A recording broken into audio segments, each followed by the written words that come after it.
শ্রীনগরে পঞ্চমবারের জন্য চলে এসেছি। আমি শ্রীনগরে টিউলিপ বাগান এবং স্থানীয় জায়গাগুলো কিভাবে ঘুরে দেখবেন আগেই বানিয়ে দিয়েছি। কলকাতার নেতাজি সুভাষচন্দ্র বসু আন্তর্জাতিক বিমানবন্দরের ডোমেস্টিক টার্মিনালে আমি এই মুহূর্তে আছি। সারা এপ্রিল মাসটা তীব্র দাবদাহে পশ্চিমবঙ্গবাসীরা কাহিল, তার মধ্যে আমিও সামিল।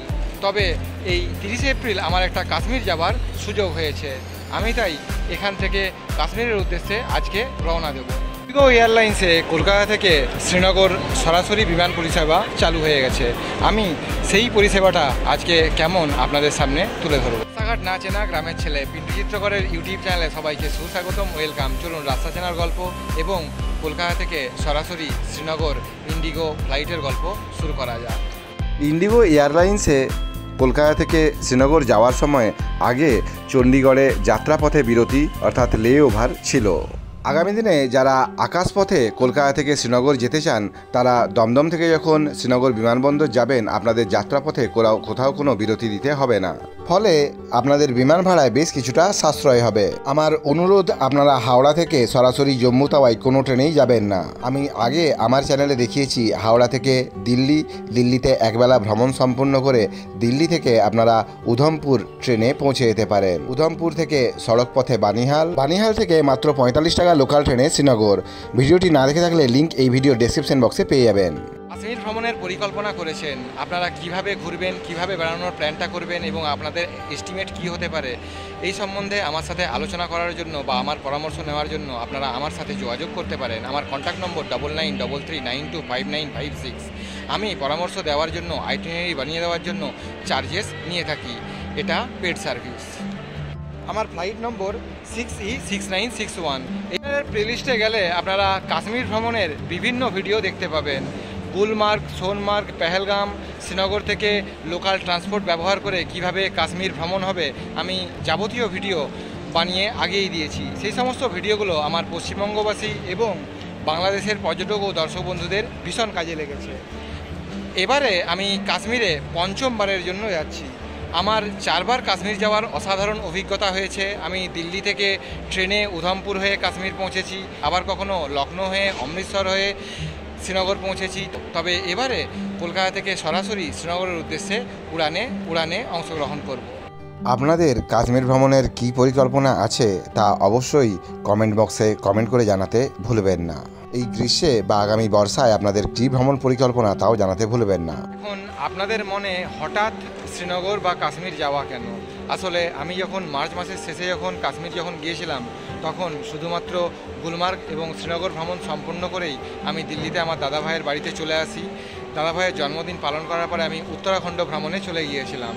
তো সেই সময় আমার আর পেহেলগাম যাওয়া হয়ে ওঠেনি। পেহেলগামটা যেহেতু মার্চ মাসের শেষে যাওয়া হয়ে ওঠেনি, আর এখন যেহেতু এখানে তীব্র দাবদাহ চলছে, তাই ভাবলাম ভোটের ডেটও কাশ্মীরে নেই, তো তাহলে একটু ঘুরে আসা যাক। সেই জন্যই এবারে আমার কাশ্মীর এবং পেহেলগাম যাত্রা। আমার উপস্থাপনা আপনাদের কেমন লাগছে অবশ্যই মন্তব্য করে জানাতে ভুলবেন না। আমি আমার বোর্ডিং পাস সংগ্রহ করে নিয়েছি। আমার গেট নম্বর 18। ওদিকে গেটগুলো দেখতে পাচ্ছেন। চলুন 18 নম্বর গেটের দিকে যাওয়া যাক। এখন বাজে 1:35 আর বোর্ডিং টাইম হচ্ছে দুপুর 2টো, ফ্লাইটের টাইম 2:45। প্রথমবারের জন্য আমার চ্যানেলে ভিজিট করলেন, চ্যানেলটিকে অবশ্যই সাবস্ক্রাইব করে রাখুন। আমি কাশ্মীরের বেশ কিছু অফবিট প্লেসেস সেগুলো যাওয়ার চেষ্টা করব, যার মধ্যে আছে ডাকসম এবং সিনথন টপ। তো দেখা যাক ওগুলো আমি কতটা কি যেতে পারি বা আমি কতটা চেষ্টা করে সফল হতে পারি, সেই জন্য সাবস্ক্রাইব অবশ্যই করে রাখুন। দমদম বিমানবন্দরে আমি যখন শ্রীনগরের ফ্লাইটের জন্য অপেক্ষা করছিলাম তখন পেহেলগামের হাওড়া হোটেল অ্যান্ড রেস্টুরেন্টের মালিক আমাকে বেশ কয়েকবার ফোন করে জেনে নিয়েছিলেন আমার ফ্লাইট ধরতে কোনো অসুবিধা হলো নাকি। এবারের ভ্রমণে শ্রীনগর পৌঁছে আমি শ্রীনগর থেকে পেহেলগামে গিয়ে বাঙালি মিস্টার নস্করবাবুর আতিথেয়তা গ্রহণ করেছিলাম। আগামী দিনে পেহেলগাম ভ্রমণে গেলে বাঙালি পর্যটকেরা বাপ্পা নস্করবাবুর হোটেল ও রেস্টুরেন্টে থাকা ও খাওয়া দাওয়া সম্পূর্ণ করতে পারেন। এর ভিডিও আগামী পর্বে খুব শীঘ্রই আসছে। গেট 18তে আমাদের বোর্ডিং। এখানে এখন বাজলো দুপুর 2:15, 2:45 আমাদের ফ্লাইট ছাড়ার সময়। কলকাতা থেকে শ্রীনগর নন স্টপ ইন্ডিগো ফ্লাইটের টিকিট মূল্য মোটামুটি 10,322 টাকা। দুপুর 3টের সময় ছেড়ে বিকেল 5:50 আপনারা পৌঁছে যাবেন। আমি অক্টোবরের রেট লিস্টটা এখানে আপনাদের সামনে তুলে ধরার চেষ্টা করলাম। আরও কিছু জিজ্ঞাসা থাকলে আপনারা কমেন্ট করতে পারেন। নিউ দিল্লি থেকে উধমপুর থেকে শেয়ার গাড়িতে বানিহাল থেকে লোকাল ট্রেনে শ্রীনগর যাওয়ার ভিডিও আমি আগেই আপনাদেরকে বানিয়ে দিয়েছি। সেই ভিডিওগুলো যদি আপনারা না দেখে থাকেন দেখে নিতে পারেন। যারা ট্রেনে এবং লোকাল ট্রান্সপোর্ট ইউজ করে কাশ্মীর যাওয়ার পরিকল্পনা করছেন আপনাদের সেটা কাজে লেগে যাবে। আর যাদের বিমানে যাওয়ার জন্য আর্থিক সক্ষমতা আছে তারা এই ফ্লাইটের পরিষেবা নিয়ে নিতে পারেন। ভাড়া আমি আগেই বলেছি, মোটামুটি আগস্ট মাসের দিকে আমি টিকিট দেখছিলাম, ভাড়া 10,000 টাকা মতন দেখাচ্ছিল এবং সেপ্টেম্বর অক্টোবর মাসে আমি 8,000 টাকা দেখছিলাম। এছাড়া আরও অনেক থার্ড পার্টি ওয়েবসাইট আছে, স্কাই স্ক্যানার অ্যাপ আছে। এই সমস্ত অ্যাপে যদি আপনারা দেখেন সেক্ষেত্রে আপনাদের ভাড়া বেশ কিছুটা কম হওয়ার সম্ভাবনা আছে। তো চলুন এখন 6E6961 এই ফ্লাইট নেওয়া যাক। না, আমি জানলার ধার পাইনি। উইন্ডো সাইডে একজন ভদ্রলোক বসেছিলেন, তবুও আমার ছবি তুলতে মোটামুটি অসুবিধা হয়নি। আপনাদের বিমানযাত্রার সুন্দর অভিজ্ঞতা বা যে কোনো রকমের অভিজ্ঞতা থেকে থাকলে তা অবশ্যই আমার সাথে শেয়ার করতে ভুলবেন না। কমেন্ট বক্সে কমেন্ট করে জানাতে ভুলবেন না। বিমানের বাম দিকে বসেছিলাম। ভারতবর্ষের বেশ কয়েকটি রাজ্য অতিক্রম করার পরে যখন কেন্দ্রশাসিত অঞ্চল জম্মু কাশ্মীরে গিয়ে পৌঁছলাম তখন বাম দিকে দেখতে পেলাম এই পর্বতরাজি। 27, 28, 29 এপ্রিল ভীষণ বৃষ্টি হয়েছিল। দেখা যাক 30 এপ্রিল শ্রীনগরে পৌঁছানোর পরে আমি কেমন আবহাওয়া পাই। কলকাতা শ্রীনগর এই উড়ানে এই যাত্রাপথে কোনো রকমের কোনো অসুবিধা হয়নি। আর কিছুক্ষণের মধ্যেই আমরা শ্রীনগর বিমানবন্দরের রানওয়েতে অবতরণ করব। আপনাদের মনে অনেকেরই প্রশ্ন যে কাশ্মীর ভ্রমণের জন্য উপযুক্ত সময় কোনটা। আমি বলবো আপনারা বছরের যে সময়ই কাশ্মীরে যান না কেন আপনাদের বিভিন্ন ঋতুতে বিভিন্ন সময়ে কাশ্মীর উপত্যকা অসাধারণ লাগবে। যারা আগামী সেপ্টেম্বর মাসে বা দুর্গাপুজোর সময় যাওয়ার পরিকল্পনা করেছেন তারা কাশ্মীরে গেলে আপেলও পেয়ে যাবেন। জুন ও জুলাই মাসে অমরনাথ যাত্রাও শুরু হয়ে যাচ্ছে। 6:10 এখানে এসে পৌঁছলাম। 6:10 ব্যাকড্রপে আপনাদেরকে পাহাড় একটু দেখিয়ে দেওয়ার চেষ্টা করলাম। চলুন বিমানবন্দরের বাইরে গিয়ে বাস সার্ভিস বা শেয়ার গাড়ির সার্ভিস কী আছে আপনাদেরকে তথ্য দেব। আপনারা এই টাইম টেবিলটার স্ক্রিনশট নিয়ে নিতে পারেন। সকাল দুপুর বিকেল বাস সার্ভিস পেয়ে যাবেন। পৌঁছানোর পরে আপনাদের সাথে যেটা হবে, আপনাদের যে প্রিপেড সিমটা সেই প্রিপেড সিমটা চলা বন্ধ হয়ে যাবে।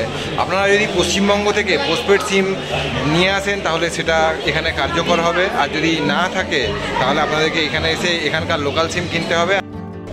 বেরিয়ে আসার পরেই আপনাদের যে সিমটা আছে আপনারা এখানে সিম সংগ্রহ করতে পারেন। এখানে আমি কথা বললাম, এখানে কথা বলে জানলাম যে সিম কার্ডের প্রাইস হচ্ছে 500 রুপিস। তাই আপনারা কিছু পয়সা বাঁচাতে চাইলে এখানে সিম না নিয়ে আপনারা ডাল লেকের ঘাট নম্বর 1-এর সামনে চলে যাবেন বা ওখানে বাজারের সামনে চলে যাবেন। বাজারের ওখানে গিয়ে আপনারা সিমটা নেবেন। ওখানে গিয়ে সিম নিলে আপনাদের 200 টাকা থেকে 300 টাকার মধ্যে আপনাদের সিম না হয়ে যাবে।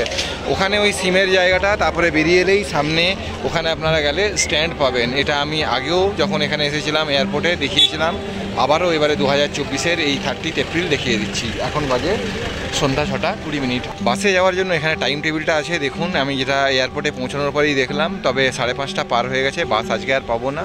আপনারা যখন অন্য কোনো জায়গা থেকে এখানে বিকেল 5:30টার আগে এসে পৌঁছাবেন তখন এখানে বাস সার্ভিসটা পেয়ে যাবেন।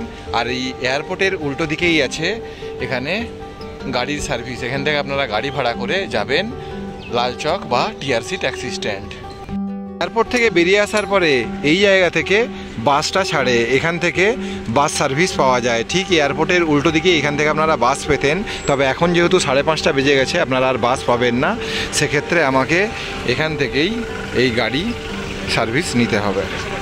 এয়ারপোর্ট থেকে বেরিয়ে আসার পরেই ওখানে আপনারা একটা গাড়ি রিজার্ভ করে টিআরসি ট্যাক্সি স্ট্যান্ড 1 বা লালচকের দিকে যেতে পারেন। আর এখানে শেয়ার গাড়িও পেয়ে যাবেন। শেয়ার গাড়িতে ভাড়া বলছে 200 রুপিস।